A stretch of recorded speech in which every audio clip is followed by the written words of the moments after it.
Decked out in my Blue Jay colors today because we have a former Blue Jay on the line. He's in town as part of the Harbor Cats hosting the West Coast League. First of all, the Home Run Derby tonight and then the actual All-Star game tomorrow. And he's brought his entire family. Welcome to Victoria, Kevin Pillar.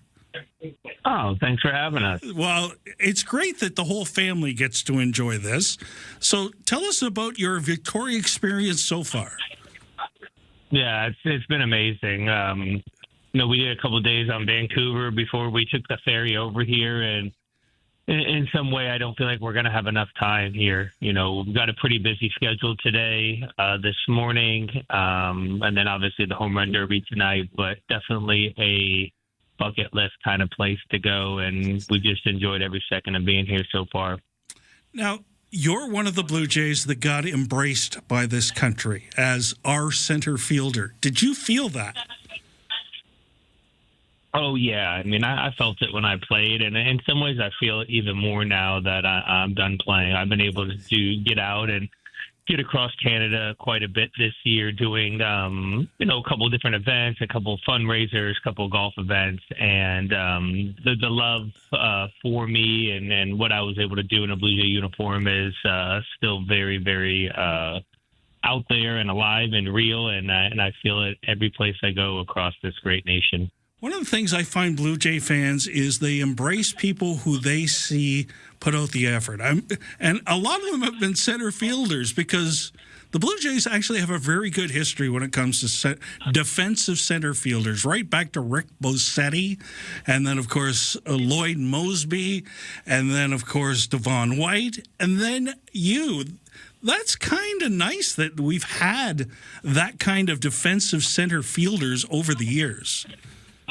Yeah, I mean, it's definitely one of those positions on the field where in some ways you will sacrifice a little bit of offense for some really good defense. And the Blue Jays have had some, really, really good ones, even including Vernon Wells in there. Colby Rasmus was there before I was there. Kevin Kiermaier after me, Dalton Varsho now. I think the Blue Jays fans have been very fortunate to have been able to watch really good defensive center fielders. And I do believe it's a position where if you are willing to go out there and put in a little bit of extra effort in order to make some plays to help your team win, the fan base is going to really love and appreciate you. Your timing to get into Blue Jay land was impeccable because the team was on the rise when you arrived, and you got to be part of some of those great battles, especially with the Texas Rangers over the years. As you look back at your career, there must be like that one game with the back and forth and the Batista home run. That must be one of the most memorable days of your life.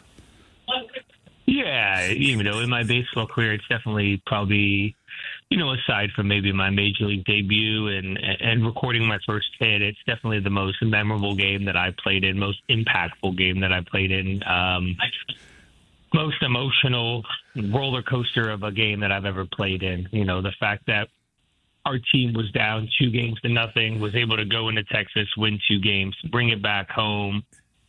Felt like we had a team to win a World Series. We faced a ton of adversity in that series. We faced a ton of adversity in that 7th inning, and to be able to come back, tie the game, and then ultimately have Jose step up and hit this, franchise-altering home run. Anytime I'm asked about it or I talk about it, still takes me right back to that moment when he hits it. I can almost hear the sound of the bat. I still get goosebumps when I think about that I was, played a small part in that game. And, I was very fortunate to be his teammate and to ride his coattails to kind of, start him because of what he was able to do in that game. That sort of turned the switch back on that now Skydome, I still call it Skydome, sorry. But it sort of flipped the switch on the Blue Jays and the fan relationship coming back to where it was in the 90s. And it's kind of propelled the guys that now it's a tradition that's one of the loudest ballparks to play in now.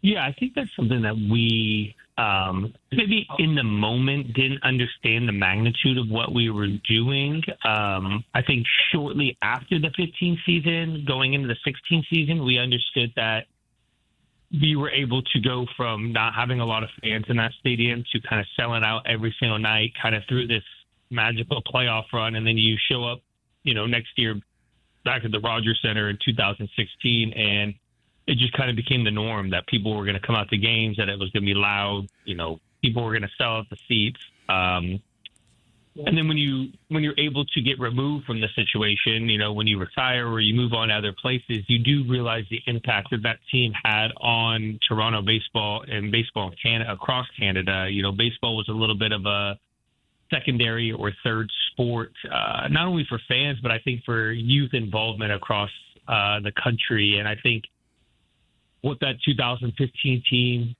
so likable, so lovable, easy to get behind, easy to root for. I think it really revitalized, most importantly, the youth interest in baseball across the nation. And I think you could see the numbers now that the involvement in baseball across the nation has gone up exponentially since that 2015 run. And I think that's something that we all take a lot of pride in.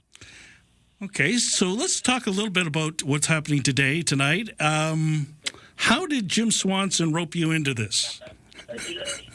Well, so I was able to do an event pretty similar last year, the Home Run Derby X format, which is a really, really cool, unique Home Run Derby format. And there's a gentleman by the name of Mike Griffin. He kind of reached out to me, who I had worked with before during Home Run Derby X, and asked if I would be interested in coming to Victoria. And the simple answer was absolutely. I had to check my calendar, my schedule, because from everyone that I've ever talked to, just told me how wonderful and magical this place is, and it's lived up to the hype.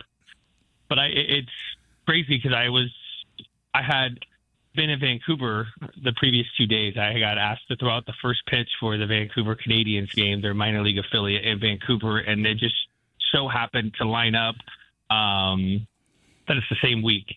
So it just made it very easy for my wife and kids to come out. We spent a couple of days on Vancouver, took the ferry over yesterday, enjoyed this beautiful place, and then get a chance to participate in this really cool event tonight. And the kids, I understand, are part of what's going on the lawn of the legislature day with the camps they have. Yes, they are doing a baseball camp this morning into the afternoon, and both of my kids love baseball, love playing it at home. My son, got done with this season not too long ago. My daughter's getting ready to play in her softball season. So anything kind of baseball related, as long as Dad's involved and Dad's not away for it, they love. Oh, that's nice. Have you caught up with Zani yet? I have not, but I've been on a show. I'm looking forward to seeing him though. It's been a while. So I just get a to-go cup. Just a to-go cup. Yeah. No worries. Thanks for joining us, spending some time. I know a lot of fans are looking forward to seeing you tonight at Rowe Athletic Park. Tickets are still available at harborcats.com. The website is the best way to go get them. Thanks for doing this, Kevin, and getting up in the morning, and enjoy your visit to Victoria. Of course. I'm looking forward to it. Beautiful, beautiful sunrise this morning. It was. Absolutely. Take care. All right. Take care. Bye.